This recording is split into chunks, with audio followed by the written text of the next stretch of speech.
নমস্কার বন্ধুরা, বাবিনের রান্নাঘরের আরও একটি নতুন ব্লগে আপনাদের সবাইকে স্বাগত জানাই। চলুন দেখুন, আজকে নতুন একটা রেসিপি নিয়ে চলে এসেছি। কি রেসিপি দেখতে থাকুন, কিভাবে করছি সবটাই দেখতে হবে। আজ আমি একটি মাছের রেসিপি নিয়ে চলে এসেছি। মাছটা পার্শে মাছের তেল ঝাল হবে। তো চলুন কিভাবে আজকের আমি পার্শে মাছের তেল ঝাল করেছি সেটাই আজকে আপনাদের সাথে শেয়ার করব। তার জন্য পুরো ভিডিওর সাথে আপনারা দেখুন পার্শে মাছ এই যে নিয়েছি।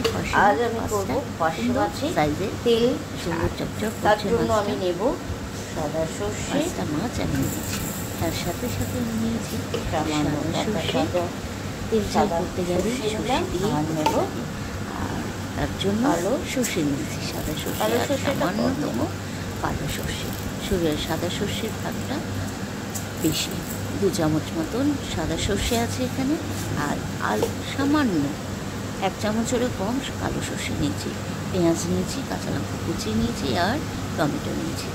আর 5টা মাছ বেশ ভালো সাইজের, আর মাছটা খেতে খুব সুন্দর হয়েছিল। টেস্টটাও দারুণ ছিল। পার্শে মাছ খেতে সবাই ভালোবাসে, আর খেতেও খুব টেস্টি হয়।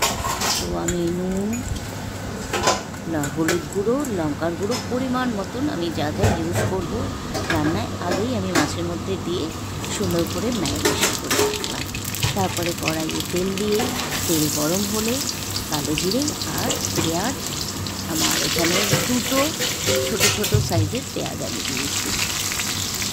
সুন্দর করে ফাইন চপ করে কেটে পেঁয়াজটা ফোড়নে দিয়ে দিলাম কালো জিরার সাথে। আর পেঁয়াজটা সামান্য নেড়ে একটু হালকা ভেজে দিয়ে দেবো এর মধ্যে মাছটার সাথেই পেঁয়াজটাও ভাজা হয়ে যাবে। কাঁচা মাছে আমি করবো, তবে এই যে মাছ ইয়েটা দিয়েছি, পেঁয়াজটা দিয়েছি, এর মধ্যেই একটু মাছটা হালকা 2-3 মিনিট মতন এক পিট করে হালকা মতন ভেজে নেব। এইভাবেই থাকবে। হ্যাঁ, যে তেলের মধ্যে দিয়ে ভেজে নিলাম নয়, বা কাঁচাও নয়, পেঁয়াজের উপরেই আমি দিলাম মাছটাকে, কিন্তু সুন্দর কিন্তু ভাজা হয়ে গেছিলো এইভাবে। তো এক পিট হয়ে যাক, তারপরে আমি উল্টে দেবো। এই মাছের রেসিপিটা এত ভালো হয়েছিল, খেতে দুর্দান্ত হয়েছিল। দুপুরবেলায় আজ আমাদের লাঞ্চে ছিল এই মাছের রেসিপি।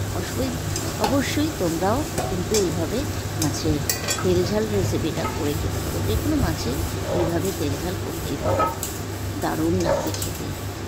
আজকে তো দারুণ জমে গেছিলো খাওয়াটা, আর খেতেও অদ্ভুত হয়েছিল, খুব সুন্দর। মাছটাও খুব ভালো ছিল, যার জন্য মাছ যদি ভালো হয় রান্না কিন্তু দ্বিগুণ স্বাদ বেড়ে যায়। মাছের উপরেও কিছুটা নির্ভর করে, তারপর তো যেভাবে রান্না করবে তার উপরেও নির্ভর করে স্বাদ, যে কীভাবে রান্না করলে স্বাদটা, তার উপরেই আরও সুন্দর মাত্রা পেয়ে যায় স্বাদটা।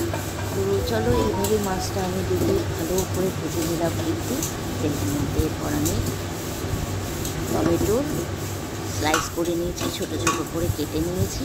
কেটে উপর দিয়ে আমি টমেটোটা ভাজা করলাম না, উপর দিয়ে দিয়ে দেবো। এইভাবেই সিদ্ধ হয়ে যাবে। আর নুন দেওয়াই আছে মাছের মধ্যে, আর এক্সট্রা করে আমি নুন, লঙ্কার গুঁড়ো, হলুদ গুঁড়ো ইউজ করবো না। পরিমাণ মতন আমি দিয়ে কিন্তু মাখিয়ে রেখে। আর কিছুটা কাঁচা লঙ্কা কুচিয়ে নিয়েছিলাম, আর 2টা কাঁচা লঙ্কা দিয়ে দিলাম। খুবই তাড়াতাড়ি আর অল্প সময়ের মধ্যে কিন্তু মাছের রেসিপিটা হয়ে যায়। যাদের খুব তাড়াতাড়ি সময় আছে, কোথাও বেরোবে বা অফিস যাত্রী, তাদের জন্য কিন্তু খুব সুন্দর টেস্টি আর খুব তাড়াতাড়ি হয়ে যাবে এই মাছের রেসিপি। খেতেও কিন্তু খুব ভালো হবে, সবাই কিন্তু খুব ভালো খেয়ে প্রশংসা করবে। দারুণ হয়েছিল মাছের তেল ঝাল, পার্শে মাছের তেল ঝাল।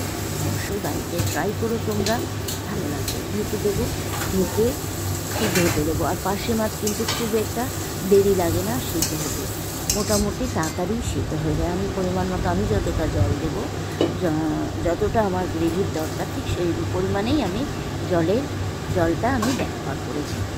এবারে নেড়ে 2-3 বার নেড়ে উঠিয়ে ঢাকনা খুলে রেখে আমি আমার রেসিপিটা আমি কি ভুল আছি দেখতেই আমাকে পাচ্ছ বলো সেটা যে সুন্দর বৌদি লাগছে, তুমি এই কালারটাও কিন্তু দারুণ এসছে। খেতে তো খুব ভালো হয়েছিল। ধনে পাতাটাও তোমাদের পরিমাণ মতো তোমরা দিয়ে থেকে না দিতে পারো। বরাবরই বাসন যে অনেকটা ধনে পাতা দিতে হবে তার বরাবর। অল্প জানো?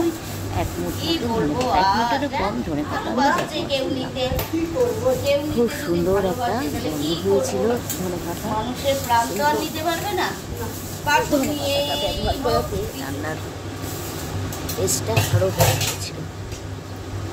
আর সাময়িক যদি একটু সুখ কেউ পেয়ে থাকে সাফ করে দেবো।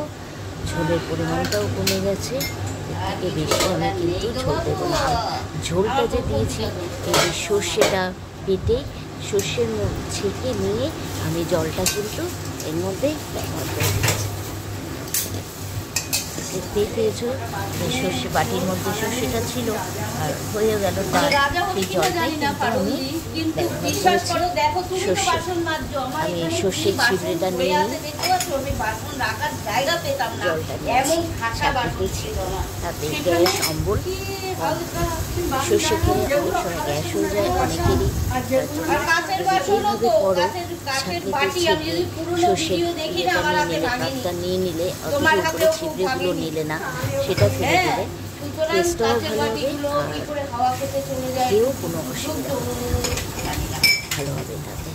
এরকম ছোট বাটি ছটা বাটি রেসিপি তার মধ্যে এরকম ছোট বাটি ছটা বাটি সেইখানে আমার দুটো না একটা ওটা একটা না দুটো পড়ে আছে দুটো পড়ে আছে আর এরকম সাইজের বাটি আমার 8টা বাটি ছিল সেখানেও আমি এখন একটা কিছু আর বাটিগুলো এই মাছটা ভালো, যে মাছটা আমি রেসিপিটা করেছি করে চলে গেছে চলো হয়ে গেছে প্লেটিং মানে বাড়িতে কিনে রেখেছি। আর যদি তোমাদের খুব ভালো লেগে থাকে মাছের এই রেসিপিটা, একদম ছোট্ট আর ছোটো ভিডিওটা হয়েছে, কারণ বেশি সময় লাগেনি আমারও মাছের রেসিপিটা তৈরি করতে। তোমরাও করে দেখো, ভালোই লাগবে।